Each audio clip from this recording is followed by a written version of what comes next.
Hello मेरे प्यारे दोस्तों, आज हम लेकर आए हैं एक नाव धारक वाला चैप्टर जो नॉन टेक्निकल मैथ में आता है और ज्यादातर इससे क्वेश्चन पूछे जाते हैं। ये चैप्टर टाइम एंड वर्क और ट्रेन और बोट एंड स्टीम और क्या नाम है समय दूरी से रिलेटेड है।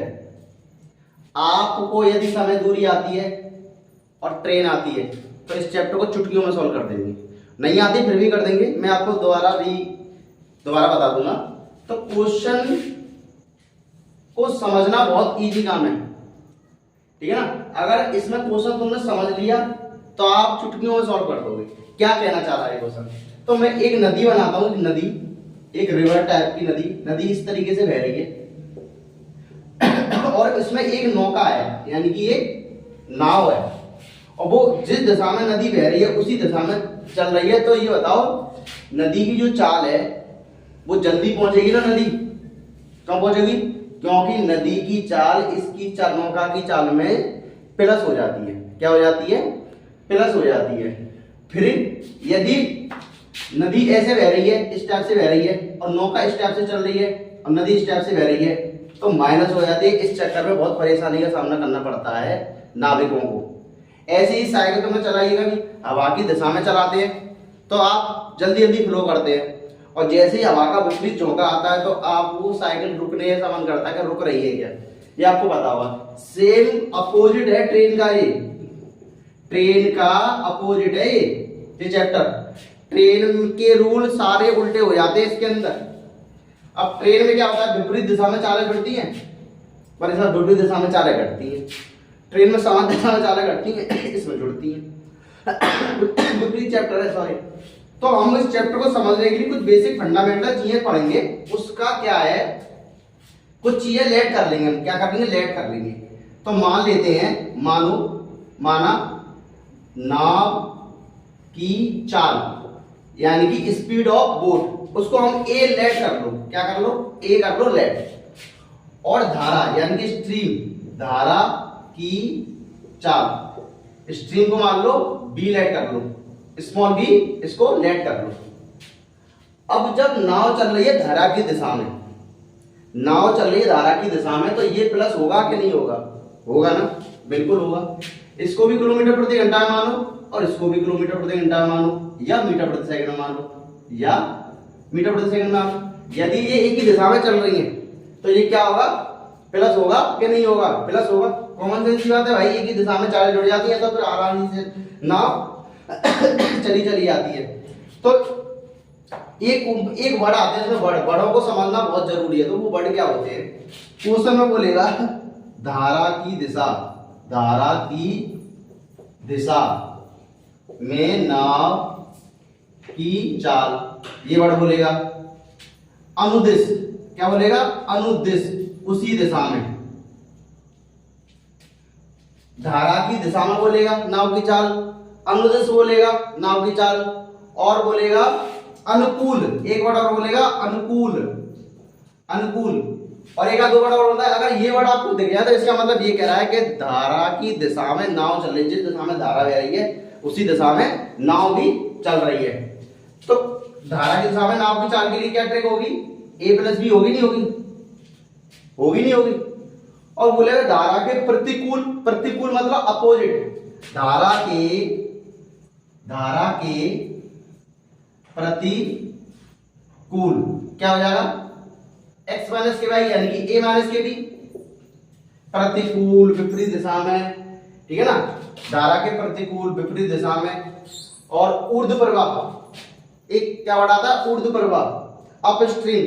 ये सारे वर्ड अपोजिट, जिस समय में धारा बह रही है, इस समय में आदमी बह रहा है या फिर नाव चल रही है, उसके विपरीत उसको लेंगे ए माइनस के बी, क्योंकि चालें माइनस हो जाएंगी।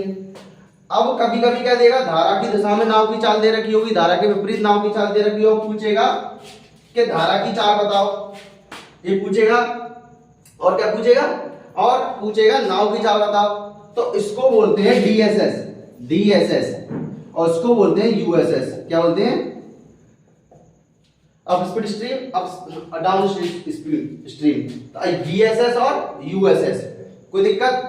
अब यहां से आपको, अगर आपको डीएसएस पता है और यूएसएस पता है तो आप चुटकियों में नाव की चाल भी पता कर सकते हो और धारा की चाल भी पता कर, वो कैसे?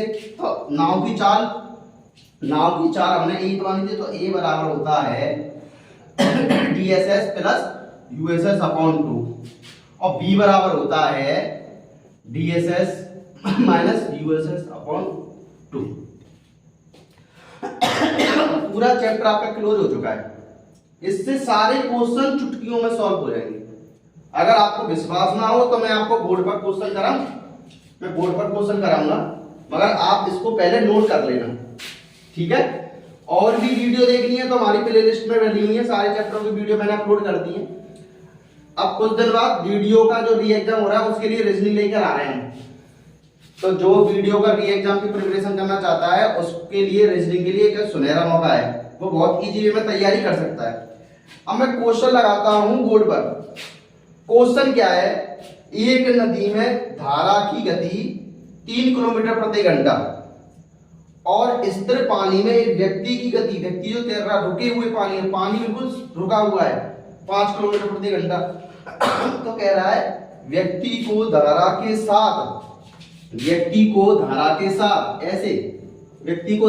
साथ 26 किलोमीटर की दूरी को तय करने में कितना समय लगेगा।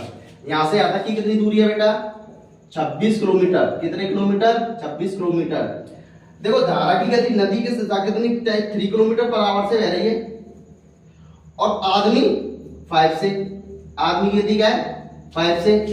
अब एक ही दिशा में जा रहे हैं, तो एक ही दिशा में क्या हो जाता है एक ही दिशा में जो हो जाता है वो हो जाता है, चालें जुड़ जाती हैं, मैंने आपको बता दिया था। तो आप DSS बराबर क्या होगा? DSS बराबर क्या होगा? A plus B. ए की वैल्यू कितनी है? 5, बी की वैल्यू कितनी है? 3, टोटल कितनी चाल हो जाएगी? 8। अब समय पूछ रहा है, अब पूरी चाल कितनी हो गई? 8 हो गई हमारी। अब क्या पूछ रहा है? समय पूछ रहा है। तो समय बराबर फॉर्मूला क्या होता है? समय बराबर क्या होता है? दूरी बट्टे चाल। दूरी कितनी दे रखी है बेटा? 26 किलोमीटर और चाल कितनी दे रखी है? 8 किलोमीटर प्रति घंटा। तो कितना आएगा? 13/4 आ जाएगा। तो इसका आंसर क्या आएगा? 3 सही 1/4 घंटा या घंटे। कोई दिक्कत आ गया ना आपको समझ में? इस टाइप से सारे क्वेश्चन आप हल कर सकते हो। अब चलो नेक्स्ट क्वेश्चन देखते हैं। चलो ये तो हो गया, नेक्स्ट क्वेश्चन देखते हैं। एक नाव बहते हुए जल में 13 किलोमीटर प्रति घंटे की चाल से चल सकती है। कितनी? 13 किलोमीटर प्रति घंटे की चाल से चल सकती है। धारा की गति 4 किलोमीटर प्रति घंटा है और 68 किलोमीटर को अनुप्रवाह बहाव के अनुकूल चलने में नाव को कितना? डिक्टो क्वेश्चन है। नाव की गति ए कितनी है? 13। धारा की गति बी कितनी दे रखी है बेटा? कितनी दे रखी है? 4 दे रखी है और डिस्टेंस कितना दे रखा है? 68 दे रखा है। अब धारा के साथ अनुकूल, तो अनुकूल का मतलब DSS कितना हो जाएगा? 13 और 4 17। समय बराबर क्या होता है? दूरी बट्टे चाल। दूरी कितनी दे रखी है? 68 अपॉन चाल कितनी दे रखी है? 17। 17 चौक 68, 4 घंटा आंसर आ गया। कितने घंटे आंसर आ गया? 4 घंटे इसका आंसर आ गया। अब आता है क्वेश्चन करने वाला। कैसा क्वेश्चन आता है? बहुत ही एक इंपॉर्टेंट क्वेश्चन है जो डायरेक्ट पूछ लिया जाता है, अभी हाल ही परीक्षा में पूछा गया है। कोई मोटर शांत जल में 18.5 किलोमीटर प्रति घंटा की चाल से चल सकती है। शांत जल में, जब जल रुका हुआ है तो जो नाव है 18.5 किलोमीटर प्रति घंटा की चाल से चल सकती है।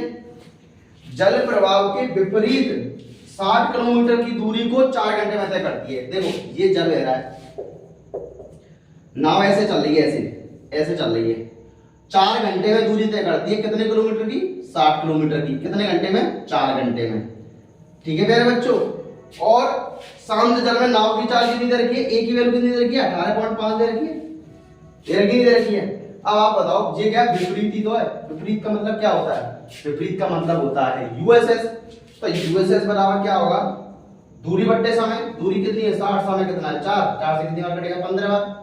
और USS का फॉर्मूला क्या होता है? A - B = 15। कोई दिक्कत?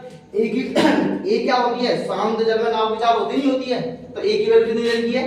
18.5 15, ये 15 इधर आएगा। 18.5 - 15 = B कितना आएगा? 3.5। तो धारा की चाल कितनी आएगी? 3.5 किलोमीटर प्रति घंटे की रफ्तार से धारा बह रही है। कोई दिक्कत प्यारे बच्चों? अब आते हैं हम नेक्स्ट क्वेश्चन पर। नेक्स्ट क्वेश्चन बहुत ही अच्छा क्वेश्चन है। वो क्वेश्चन क्या है, वो क्वेश्चन ये है, मैं आपको बता रहा हूं बोर्ड पर। क्वेश्चन ये है 2 किलोमीटर प्रति घंटे की रफ्तार से बह रही एक सरिता, सरिता का मतलब क्या होता है, नदी। आपने हिंदी वाली बैच में ले लिया होगा कहीं ना कहीं वर्ड, सिनोनियम में आता सरिता, नाव, नदी, भागीरथी, ऐसी है। सरिता एक मोटर बोट को 10 किलोमीटर ऊर्ध्व प्रवाह मतलब यूएसएस और 55 मिनट में वापस आराम स्थान पर आ जाती है। तो जल में मोटर बोट की चाल बताइए। एक नदी है, एक नदी है जो नदी धारा बह रही है, एक धारा बह रही है, तो एक मोटर बोट यूं गई और यूं आ गई, उसे टाइम कितना लगा, 55 मिनट लगा। यानी कि जाने में कुछ समय लिया होगा और आने में कुछ समय लिया होगा। यानी कि जाने में समय हमने T1 ले लिया, आने में समय T2 ले लिया, टोटल 55 मिनट हो गए, नहीं हो गए। अब ये बताओ जब वो आई होगी तो डिस्टेंस तो वही हो रही होगी, डिस्टेंस तो कॉमन रही होगी, और डिस्टेंस कितनी दे रखी है, 10 किलोमीटर। ऐसा तो नहीं आई होगी कम और चली गई होगी ज्यादा, जितनी गई होगी उतनी आई होगी। तो समय बराबर क्या होता है, दूरी। दूरी कितनी दे रखी है, दूरी कितनी दे रखी है, 10 किलोमीटर। अब जब विपरीत दिशा में चली होगी तो चाल क्या मानेंगे हम, यूएसएस जो मानेंगे, तो यूएसएस मानेंगे तो चाल क्या होगी, a-2 होगी, नहीं होगी, क्योंकि d की चाल कितनी दे रखी है, 2 किलोमीटर प्रति घंटा। अब जब लौट के गई होगी तो लौट के गई होगी, जिधर नदी बह रही होगी इधर सरिता बह रही होगी, तो क्या मानेंगे, a+2 = 55 मिनट। अब ये आंसर किलोमीटर प्रति घंटा में है, तो इसको भी 60 से डिवाइड दे दो। अब ऐसे क्वेश्चन आया, इक्वेशन बनेगी, तो ये इक्वेशन होगी द्विघात समीकरण की तरह सॉल्व, मगर हमें करनी नहीं है। तो ऐसे क्वेश्चनों को ऑप्शन से उठाते हैं। किससे उठाते हैं, ऑप्शन से उठाते हैं, और ऑप्शन से इसको सॉल्व कर देते हैं। इसको काट दो, 11 बार कटेगा, 5 से 12 बार कटेगा। अब ऑप्शन उठा के देखेंगे, जो ऑप्शन इसमें पुट करने से आ जाएगा वही आंसर इसका होगा। अगर ऑप्शन हमने इसमें पुट अप कर दिया और ये मिल गया हमें, तो वही आंसर माना जाएगा। तो ऑप्शन क्या क्या दे रखे हैं मेरे बच्चों, ऑप्शन दे रखे 24 किलोमीटर प्रति घंटा। अगर मैं इसको 24 करता हूं तो 26 हो जाएगा, तो 13 आएगा नीचे, तो ये तो हो ही नहीं सकता। दूसरा दे रखा 22 करता हूं तो ये तो 20 हो जाएगा, ये हो जाएगा 24, ये होने की संभावना होगी, ये होने की संभावना होगी। एक करता हूं 28 तो ये 26 हो, ये भी नहीं हो सकता, तो 22 लेता हूं। कितना लेता हूं, 22, तो 10 बट्टे 1 की वैल्यू 22 ली तो ये 20 हो गई, और 1 की वैल्यू 22 ली तो ये कितनी होगी, 24 हो गई। अब भाई इसको सॉल्व कर लो, 2 से 5 बार, 2 से 10 बार, 2 से 5 बार, 2 से 12 बार। इसका एलसीएम आ जाएगा 12 पंजे 60, ये कितनी आ 6 पंजे 30, और ये कितनी आ जाएगा 12 पंजे 60, 25, तो कितना आ जाएगा 55 बट्टे 60 आया। आ गया 11 बट्टे 12 आ गया। अगर 11 बट्टे 12 आ गया तो हमारी एक वैल्यू क्या मानी थी हमने, एक वैल्यू क्या मानी थी, 22 मानी थी। तो एक मान, यानी कि शांत जल में मोटर बोट की गति कितनी होगी, 22 किलोमीटर प्रति घंटा। क्लियर कट, क्लियर क्वेश्चन हो गया हो। अब ऐसे ही नए क्वेश्चन में आपको नेक्स्ट वीडियो में बताऊंगा। ऐसी वीडियो पाने के लिए हमारे चैनल को लाइक कर दो, सब्सक्राइब करो, अपने दोस्तों को शेयर कर दो। ओके प्यारे बच्चों।